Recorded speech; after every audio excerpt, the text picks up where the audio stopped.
Este es el programa personal de este canal. Entrevistas, datos de interés en Lucho Quiroz presenta.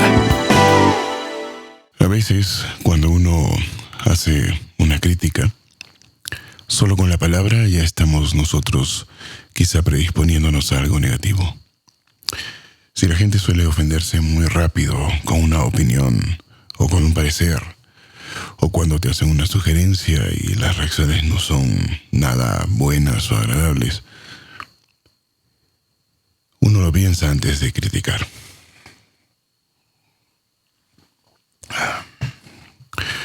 Hay distintos tipos de crítica, pero la verdad es que esta crítica deja de ser lo que en su origen fue, cuando la gente lo toma de otra forma. Con esto yo no estoy desarrollando un mecanismo de protección para lo que voy a decir, porque quiero que se interprete como a mí me parece. Y sobre esto seguramente no solamente se van a dar críticas, diversas opiniones o pareceres, o simplemente se ignorará lo que diga en los siguientes minutos. Pero el asunto no es que pequemos de hacer una crítica negativa, ni que nos creamos la quintesencia de lo que debe de ser, o la autoridad que maneje el tema de censura sobre algo para que todos sigan ese parecer.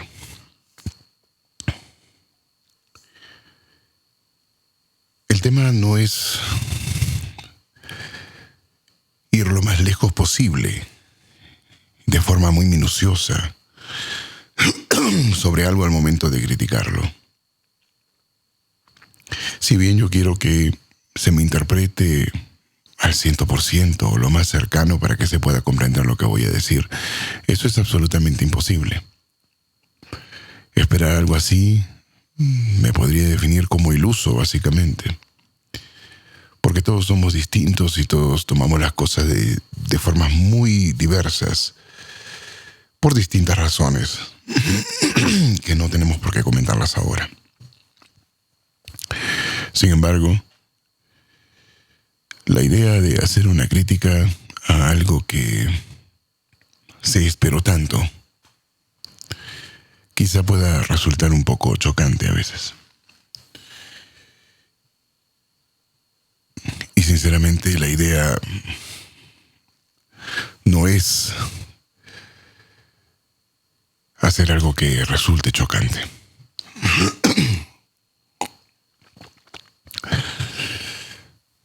La Sociedad de la Nieve, la película de Bayona, largamente esperada.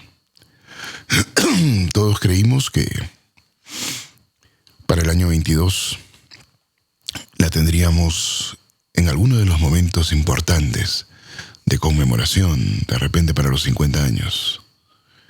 Pero no, se estrenó en el 23. Y la crítica que voy a hacer no tiene que ver directamente con mi intención de ser un spoiler, porque ya está en la plataforma Netflix. Y mucha gente puede ver la película en Netflix una y otra vez. Siendo así, creo que ya ponerse pudoroso o dejar las opiniones a buen recaudo es algo que no calza dentro de esta situación.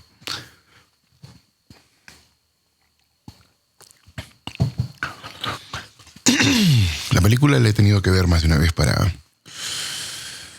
poder buscar la parte emocional, verla desde un ángulo distinto, comparativo con la película Viven. Es inevitable compararla a pesar de que una está basada en un libro que se publicó a los pocos años de que esto sucediera, y otra está basada en otro libro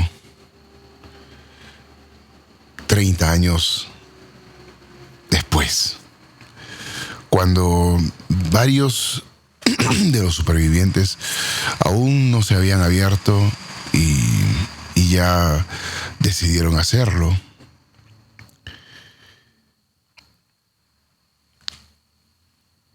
La historia viene a ser en base a la misma.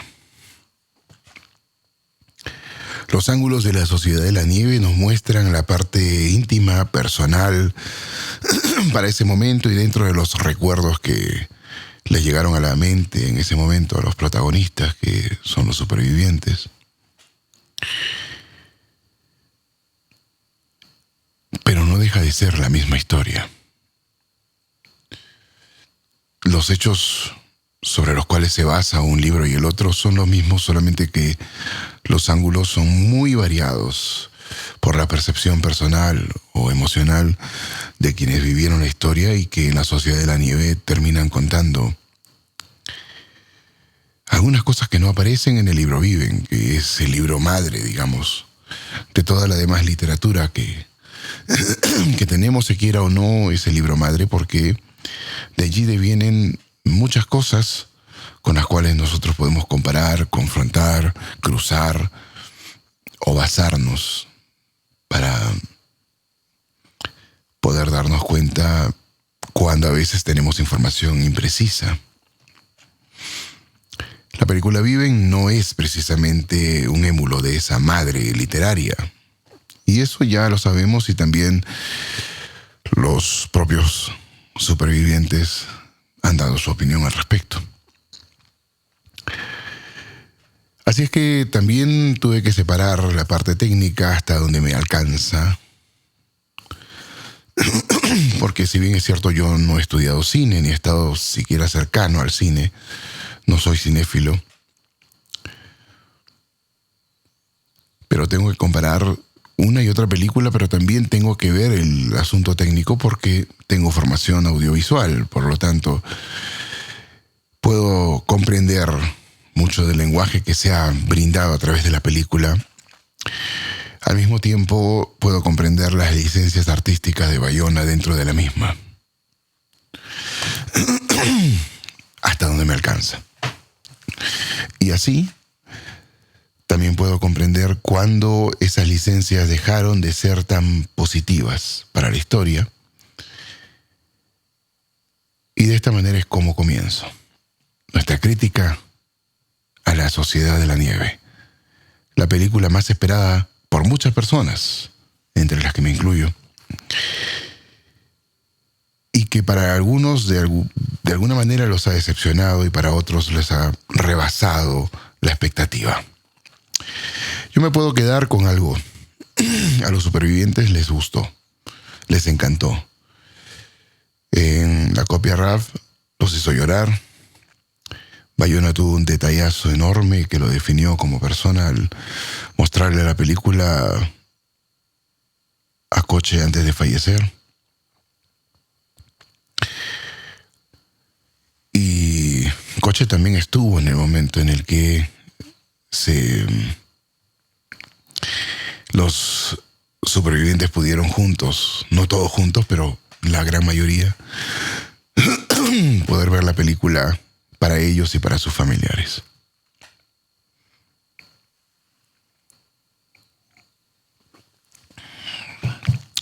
Hubo, creo, mucho respeto en ese sentido, a diferencia de lo que hizo Disney.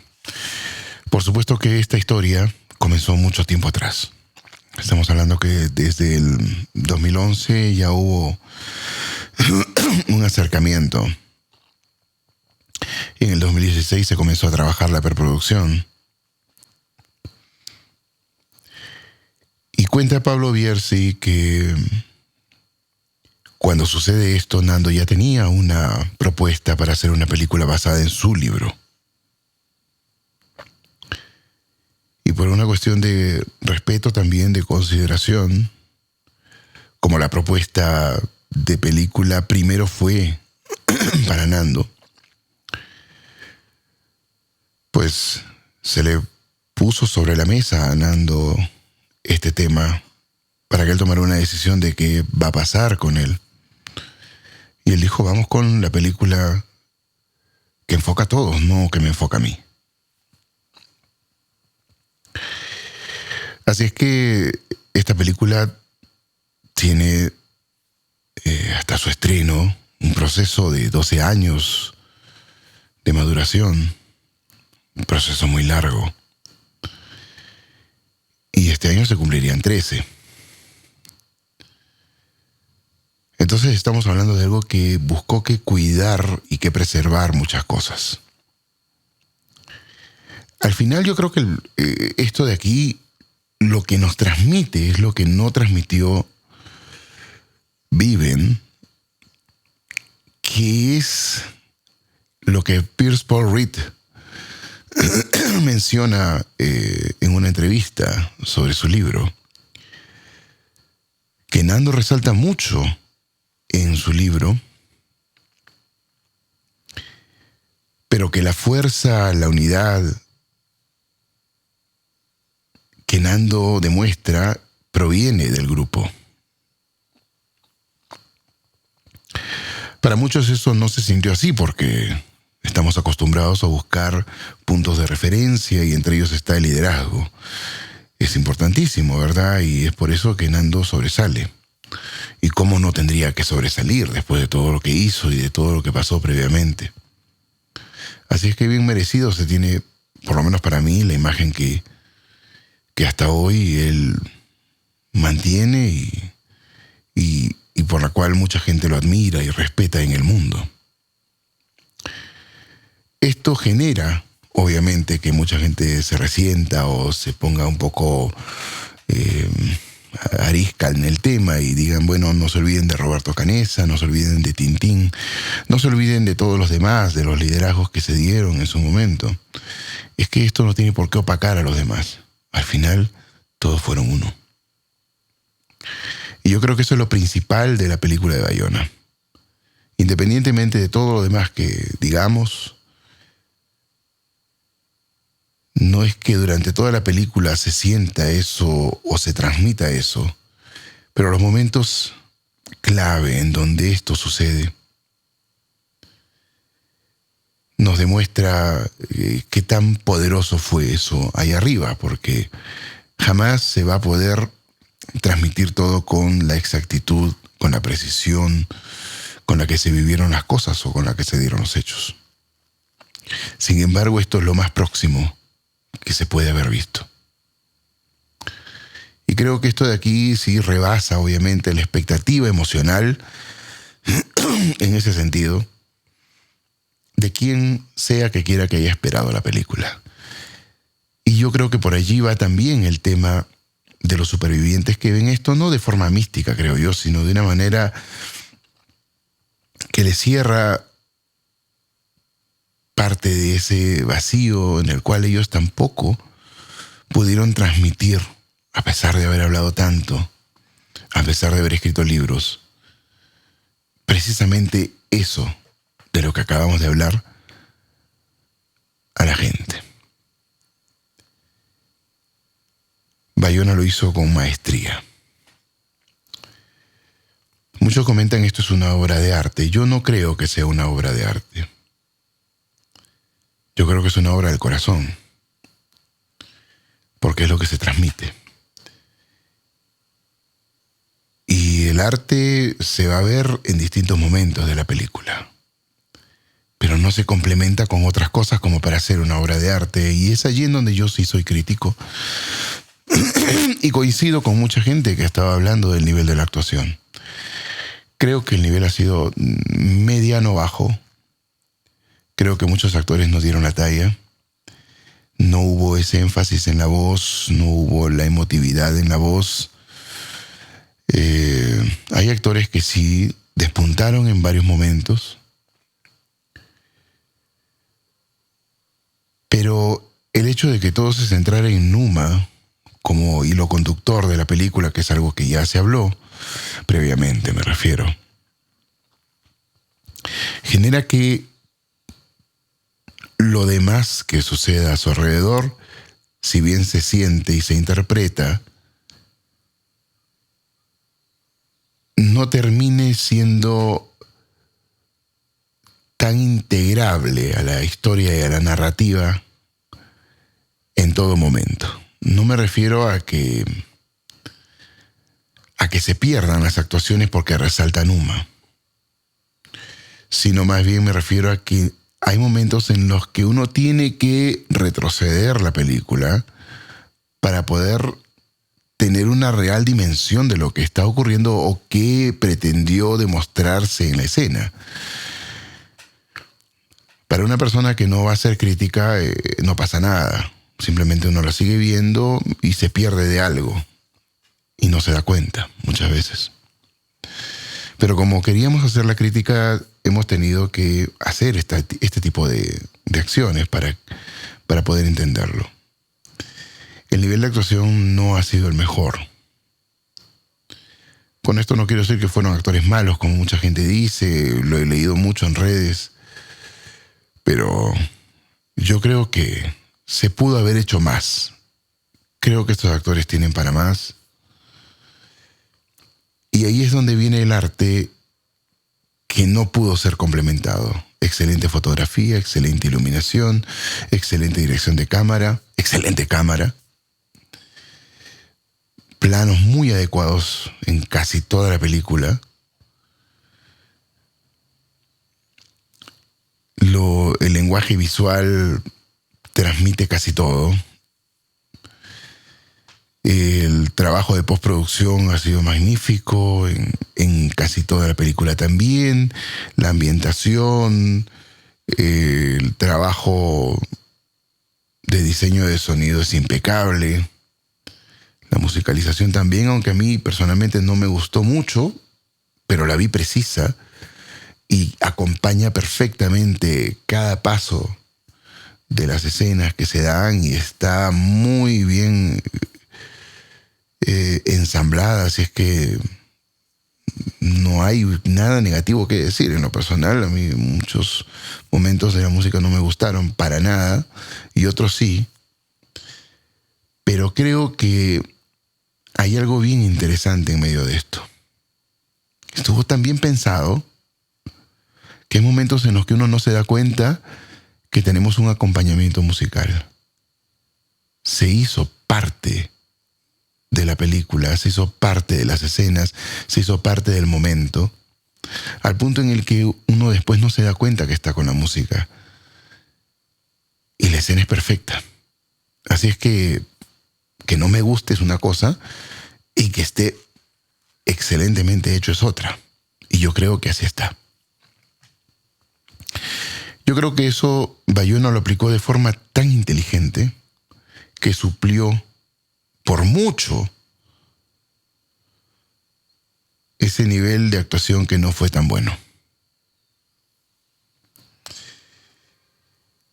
Hay que tomar en cuenta otra cosa. Muchos de los personajes ni se notan dentro de varias escenas. No sabemos quién es quién en distintos momentos. Pero la mayoría que ha seguido las previas de la película sabe y reconoce quién es quién, porque también inteligentemente se soltó las imágenes, se hizo conocer a los actores que van a interpretar a los protagonistas de la historia real. Y esto ha sido tan inteligente que permitió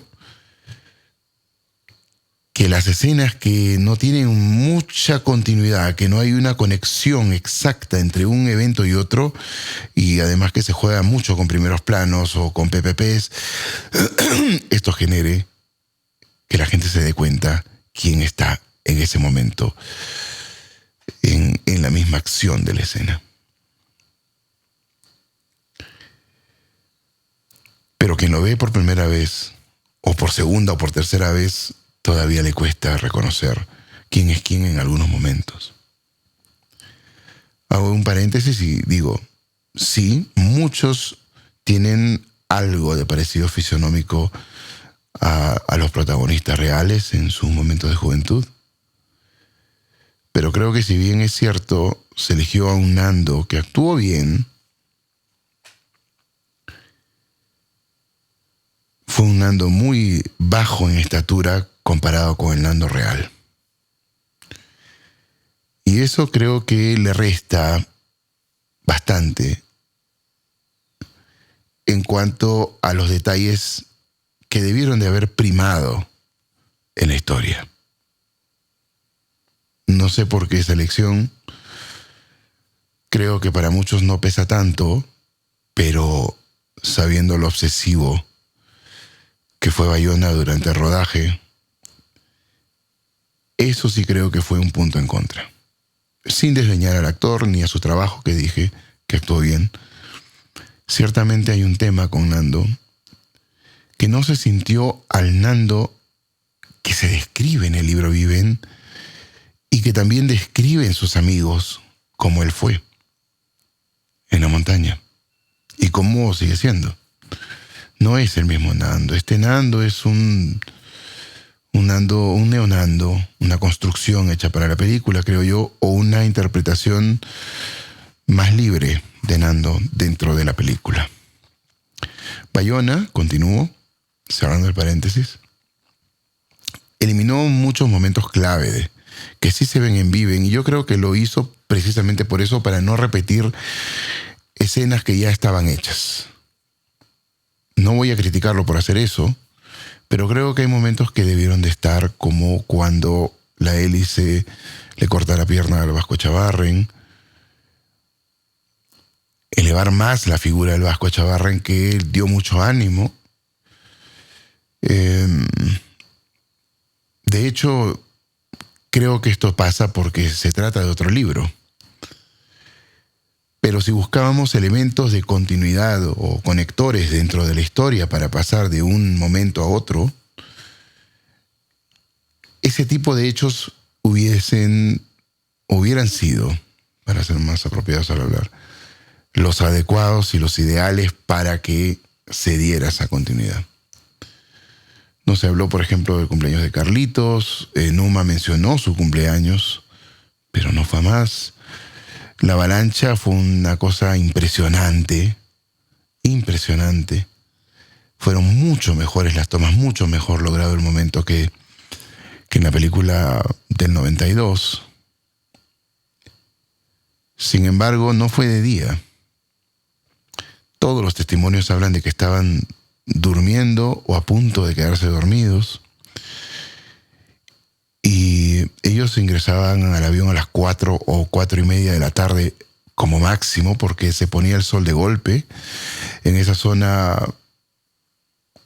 el Valle de las Lágrimas, como es un lugar encajonado, como otros le dicen, una caldera. El sol al momento, y por la altura que tiene, el sol al momento de ponerse, entre comillas, sabemos que el sol en realidad no se pone, no es por cuestión de la rotación de la Tierra, hace que se genere una sombra enorme en ese lugar y todo es oscuro. Y obviamente en ese lugar, al tener un cielo despejado, lo más probable es que se contribuya así a la oscuridad. Por lo tanto, el lugar ya estuvo oscuro antes de la avalancha. Nadie estuvo bromeando como en la escena, que a mí me parece más un pie de apoyo para que se diera la avalancha como se dio, pero también me parece que es una forma de aprovechar ese tiempo para demostrar la camaradería, la unidad que hubo en esos momentos y cómo mantenían el ánimo. Buen recurso, pero lo que destruye esto, termina de destruirlo conceptualmente hablando, contextualmente hablando, dentro de lo que sabemos que pasó, es la segunda avalancha. Nadie dice que no hubo una segunda avalancha, incluso muchos años antes se habló de una tercera que pasó por encima, que ya es más difícil de corroborar, porque sí hubo una segunda, pero la segunda sucede cuando ya estuvieron tapados en absoluta oscuridad y rescatándose entre ellos. Así que creo que eso ya fue una licencia innecesaria, artística, obviamente, pero innecesaria. Creo que eso sí fue un craso error de Bayona, pero seguramente con el tiempo podría esta opinión que les estoy dando cambiar al comprender un poco más, a interpretar un poco más esa licencia artística. A veces pasa. Así es que uno no se puede cerrar en esa primera opinión. Sin embargo, por ahora, a mí me parece que fue un error, un craso error, un error grave. Creo que Bayona debió de haber hecho una película de 3 horas o 3 horas y media. Nadie se iba a cansar de esa película. Danza con Lobos, con tantos Óscares que ganó, duró más de 3 horas. Y me parece que 2 horas con 24 minutos no fue suficiente. Y no permitió que la historia se desarrollara de la forma en la que debió de desarrollarse. Yo no le voy a dar lecciones a Bayona. Bayona es un genio comparado conmigo o con cualquiera de todos nosotros que hacemos la crítica o damos opiniones. Pero me parece que algo hizo que Bayona no llegara a las 3 horas por lo menos. Estamos hablando que tuvo demasiado tiempo para grabar, grabó mucho, grabó demasiado. Más de 900 horas de grabación, como para que al final termine un producto de 2 horas 24, cuando pudo haber sido más, y nosotros haber apreciado escenas que no se vieron o obtener mejores conexiones entre escenas. Hay cambios muy bruscos. Hay momentos que se pierden un poco, tanto por actuación como por la velocidad en la que transcurren. Por allí creo que va un poco el error también. Más allá de eso, hay escenas en las que hay un momento que creo que no sucede nunca, que es la salida de Nando, Roberto, Tintín y Numa ya herido, y lo abandonan y se regresa solo, rengueando. Me parece que Bayona quizá quiso demostrar el valor, el tesón, el coraje de Turcati. Pero para ese momento, si bien es cierto, los expedicionarios, los primos y todos los que estuvieron liderando fueron muy pragmáticos. Jamás abandonaron a nadie. Jamás.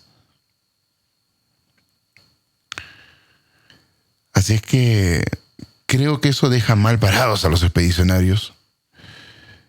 Y no me ha parecido bueno que se incluya eso allí. Turcati nunca más salió después de su herida del fuselaje. Es más, ya no fue tomado en cuenta como expedicionario porque todos lo vieron debilitarse. Y ya no había forma de volverlo a tomar en cuenta para expediciones. Así es que él buscó que esforzarse en el fuselaje, afuera del fuselaje, con la herida en una primera instancia, demostrando que podía, pero ya no podía. Nunca pudo, ya no dio más. Creo que la película nos demuestra que Numa, con su personalidad, con las cosas que hizo, fue otro Nando, pero descontrolado en acción. Y el Nando que tuvimos fue un Nando descontrolado en la idea de no estar allí, pero fue controlado en acción.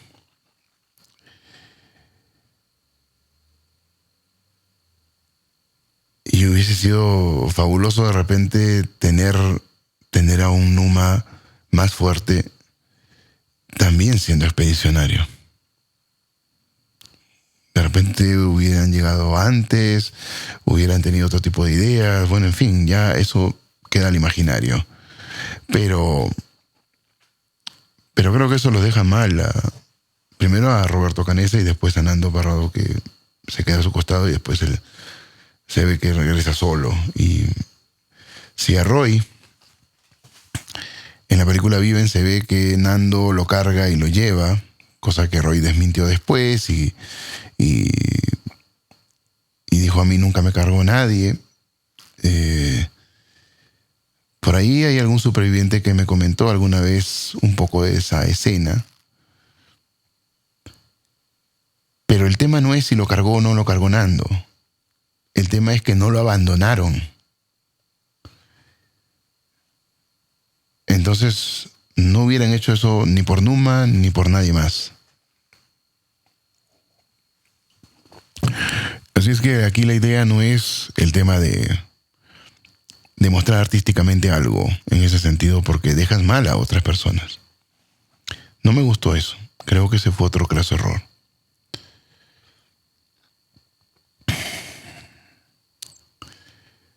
La película fue fantástica en el momento de rescate, en el sentido de cómo aparecen los helicópteros, aunque sabemos que así no fue.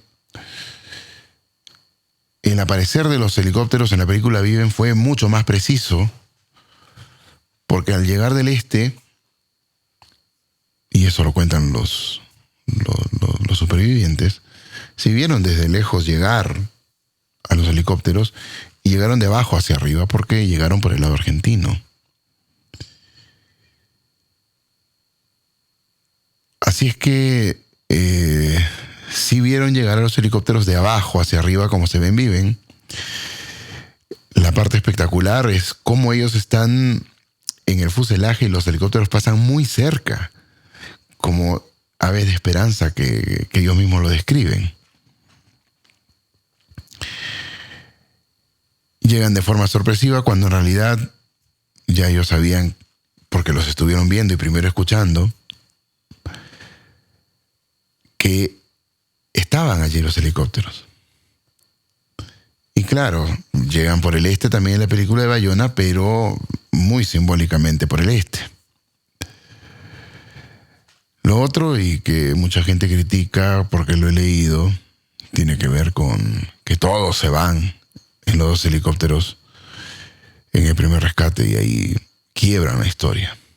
Yo también considero que no debió de haber sido así. No costaba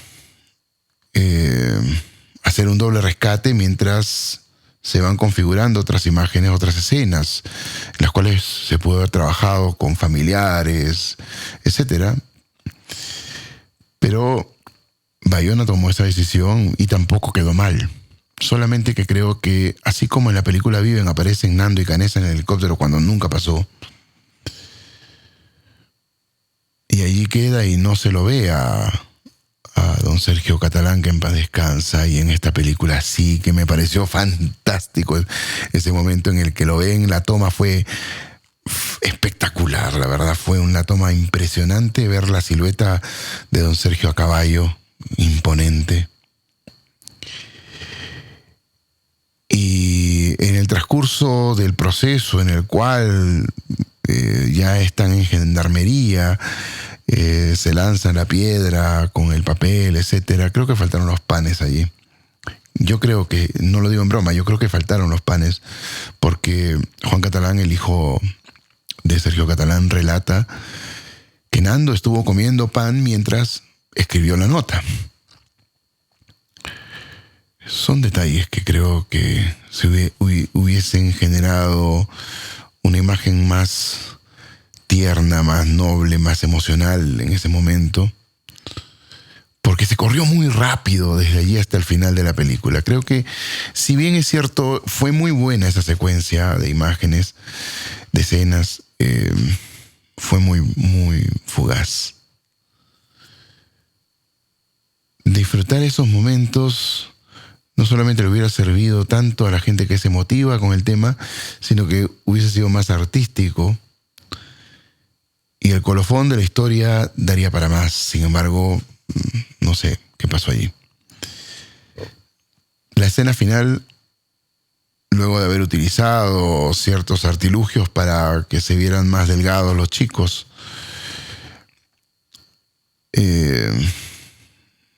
yo creo que fue innecesario que se vieran algunos nepes ahí. No le veo la gracia a eso. Creo que si se buscaba realismo, más realismo se hubiera necesitado en otras escenas. Y no grabar otras escenas, no rodar otras escenas, aunque rodar hoy ya todo es digital, ya no se rueda. Pero la última escena, cuando la vi me pareció a mí el cuadro de la última cena. No estoy bromeando, me pareció el cuadro de la última cena. Es una escena cálida, impactante, emotiva, pero absolutamente irreal. Sin embargo, creo que fue la última pincelada de Bayona en ese cuadro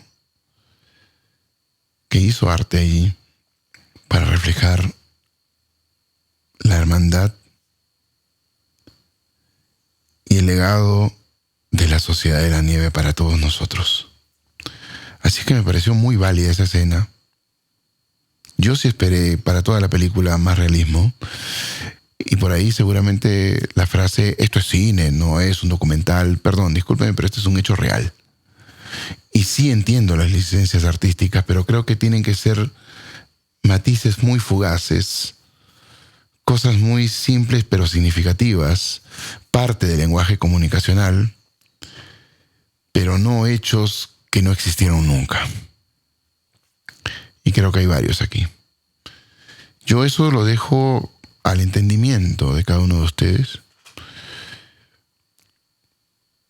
Pero a medida que vuelva a ver la película una y otra vez, seguramente voy a encontrar más hechos y más cosas. Porque es una película que tiene elementos que están allí, colocados para que uno los descubra más adelante, pero que trabajan con nuestro subconsciente para poder enlazar una cosa con otra, para poder interpretar las cosas. Así que yo creo que Bayona cumple mucho con la parte emocional, no al 100%. Cumplió internamente con el tema de las brechas entre las familias, y esto lo dicen los propios protagonistas, entre las familias de los que no volvieron y de los que volvieron. Le da lugar a los que no volvieron. Le da lugar a Numa. Le da un lugar menos protagónico a los líderes que quedaron después de Marcelo Pérez. Y aquí hago otro paréntesis: la actuación y el protagonismo de Marcelo Pérez en su momento creo que fue bastante bueno, pero falla por momentos en los que Marcelo, siendo el líder, se queda en un marasmo y después en otro marasmo, de acuerdo a las tomas. Y Marcelo nunca fue así, hasta donde nos han contado los supervivientes.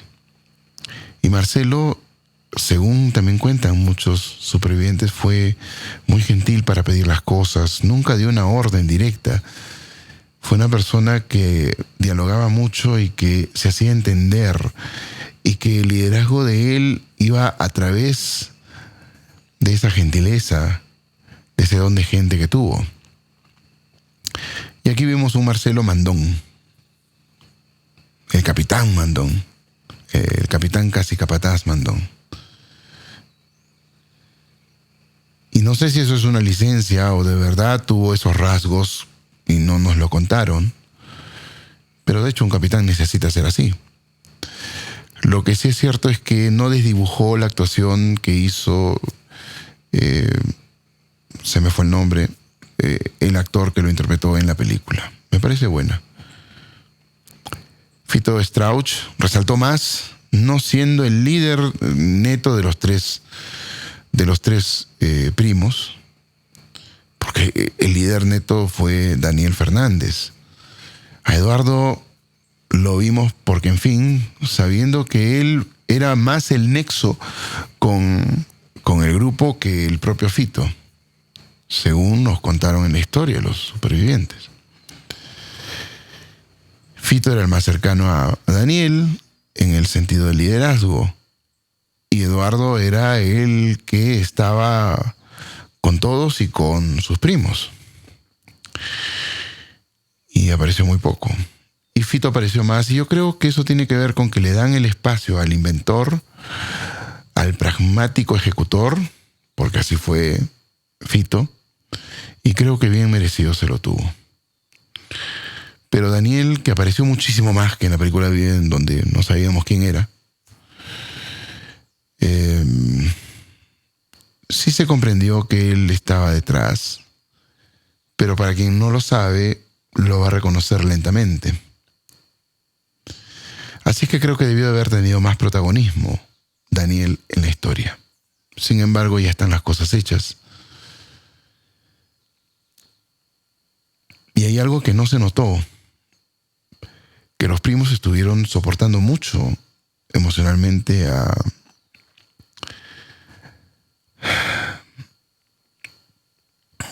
capitán Marcelo Pérez del Castillo. La muerte de Marcelo también fue muy simbólica, muy artística. Liliana Metol casi no aparece, siendo ella tan importante para ellos.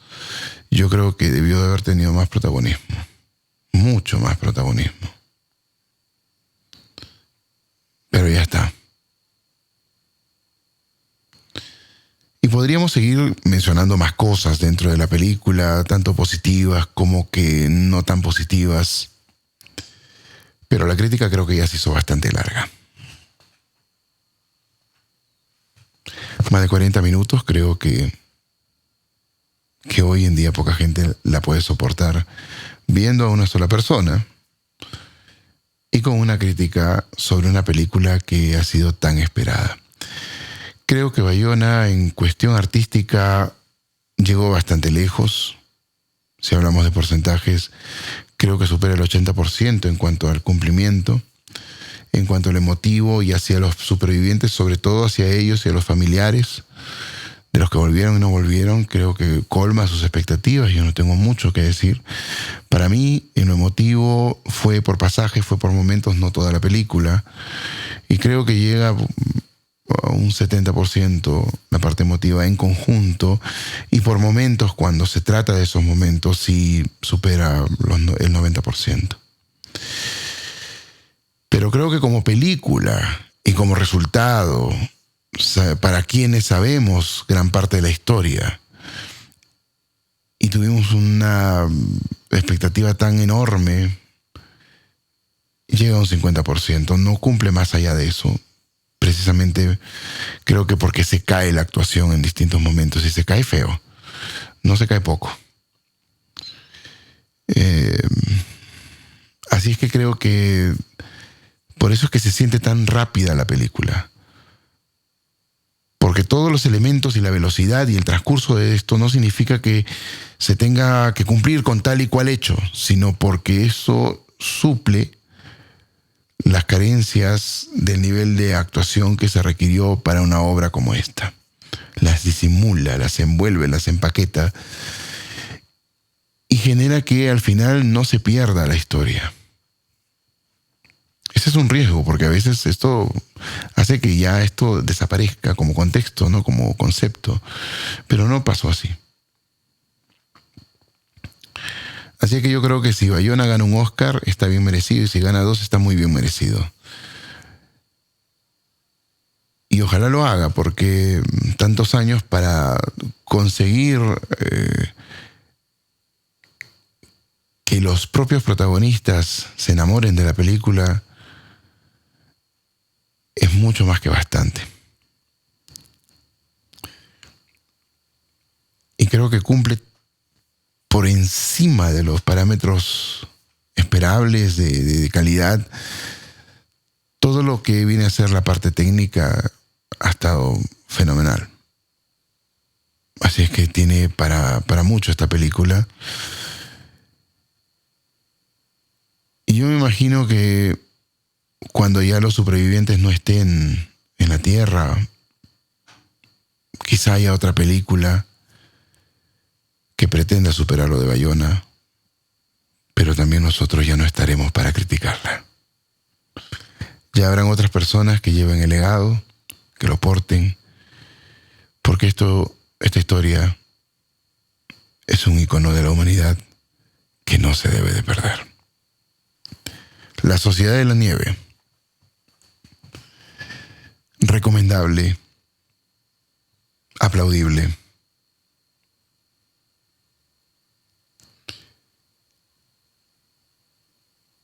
Y creo que es tan bueno ver esta película que toda la parte negativa no termina por ir más allá de tocarle la puerta a esa parte positiva. No le hace más daño. Infinitamente mejor que Viven.